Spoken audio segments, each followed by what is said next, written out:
Mezopotamya'nın verimli toprakları üzerinde bulunan Kızıltepe ilçemiz, tarihi İpek Yolu üzerindedir. Milattan sonra 1200 yıllarında Artuklular tarafından yapılan ve günümüzde halen ibadete açık olan tarihi cami ve yapıları, Kızıltepe'nin birçok medeniyetle tanışmış tarihini doğrulamaktadır. Türk sanat tarihinin en güzel mimarilerinden biri olan Kızıltepe Ulu Camii, Artuklular dönemine aittir.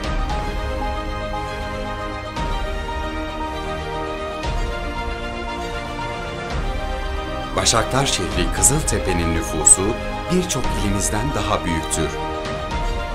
Gelişen ve değişen dünyada çağın gerekliliklerini yerine getirerek milli ve manevi değerlerine sahip çıkan, sağlık ve refah içinde yaşanabilir bir ilçe oluşturarak insanlarımızın mutluluklarını artıracak çalışmaları yapmak amacıyla hizmetlerimize devam ediyoruz. Kızıltepe'de değişim ve gelişim devam ediyor. Altyapı çalışmalarına önem veren Kızıltepe Belediyesi olarak, Mardin Büyükşehir Belediyesi ile birlikte merkez ve kırsal mahallelere 350 kilometre asfalt yol yaptık. İlçe merkezi ve kırsal kesime toplamda 400.000 metrekare kilitli parke taşı döşendi. İlçe merkezinde 3 mahallemize 2'şer katlı taziye evleri yapıldı. 2000'in üzerinde çöp konteyneri dağıttık. İpek yolunda 6.000 ağaç dikimi gerçekleştirdik.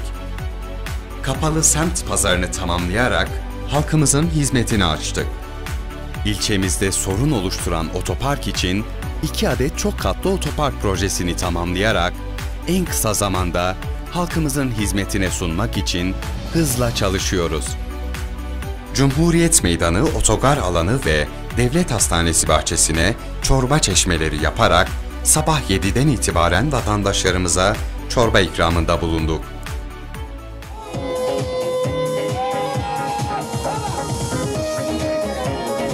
İlçemizde kardeşlik faaliyetleri kapsamında Trabzon Ortahisar Belediyesi ile Hamsi Festivali, İzmit Belediyesi ile de Pişmaniye Festivali gerçekleştirdik.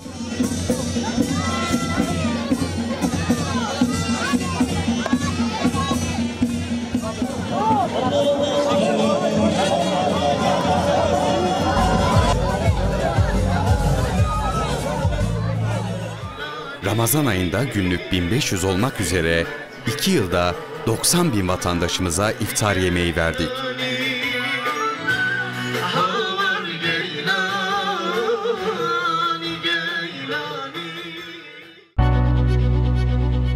Ticari taksi durağı yapılarak taksici esnafımızın hizmetine sunuldu. Kırsal mahallelerimiz için 45 adet taziye evi ve 110 adet çocuk oyun grubu kurarak çocuklarımızın rahatça oynayabileceği alanlar oluşturduk.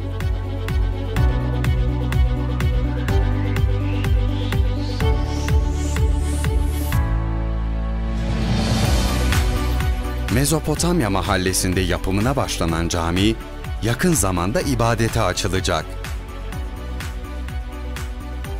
Hemşehrilerimizin evliliğe ilk adımlarını huzurlu ve rahat bir ortamda atmaları için belediye bahçesinde bir nikah salonu inşa ettik.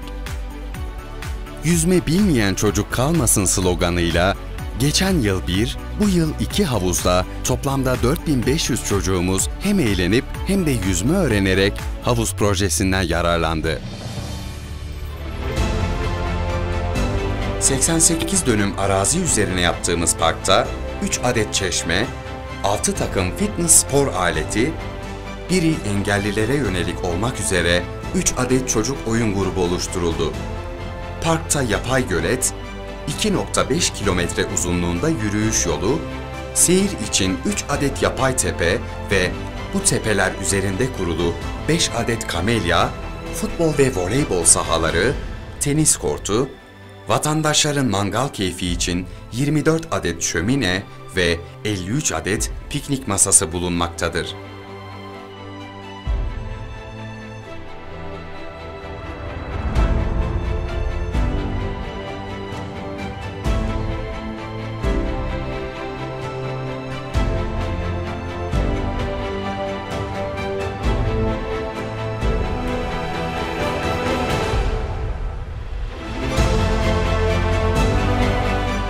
ilçemizi görsel açıdan güzel kılmak adına birçok cadde ve meydanı dekoratif led ışıklarıyla aydınlattık.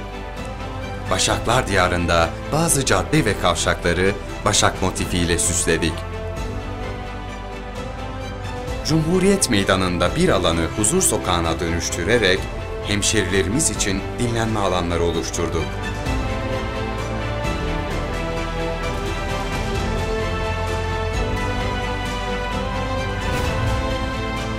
İlçemizin 10 farklı yerine toplam 20 çeşme yaparak vatandaşlarımızın hizmetine sunduk. Görsel zenginlik kapsamında eski Hastane Caddesi üzerinde bulunan kavşağa 10 metre yüksekliğinde saat kulesi ve Vatan Caddesi Mardin 3 yol kavşağında yükselen ay yıldız anıtı yaparak ilçeye görsel zenginlik kazandırdık.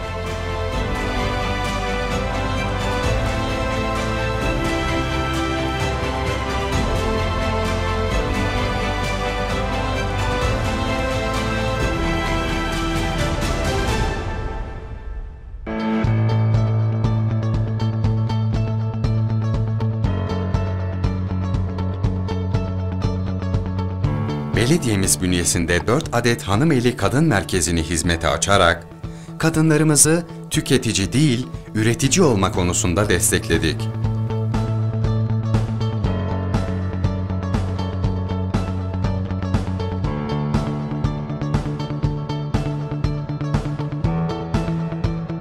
Kadınların merkezdeki kurslarda öğrenip yaptıkları çalışmalar, Cumhuriyet Meydanı'ndaki Kadın El Emeği Pazarı'nda satışa sunulmaktadır. Merkezlerde kadın ve çocuklara ücretsiz psikolojik danışmanlık ve destek hizmetleri verilmektedir.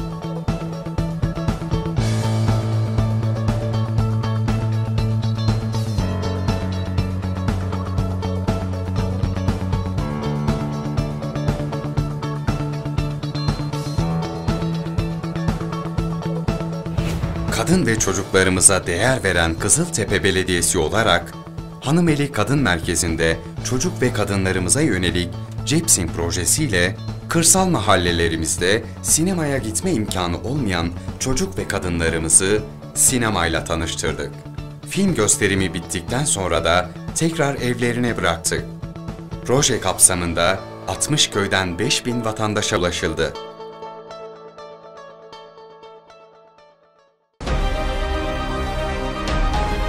İlçemize gençlik merkezleri kurarak 9.000 öğrencimizin bilgisayar, müzik, resim, İngilizce, işaret dili, Osmanlıca ile ilk yardım dersleri almasını ve kütüphaneden yararlanmasını sağladık.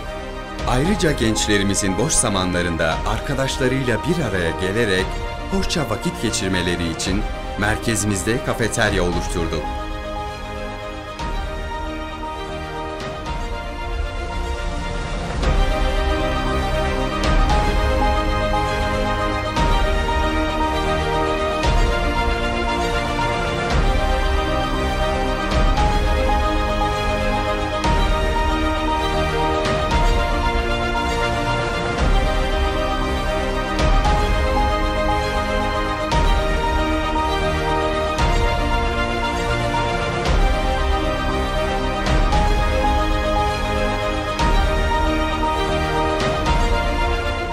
İnsanı yaşat ki devlet yaşasın şiarıyla hareket eden belediyemiz, yaptığı hizmetleriyle halkımıza çağdaş şehircilik anlayışını sunmayı ilke edinmiştir.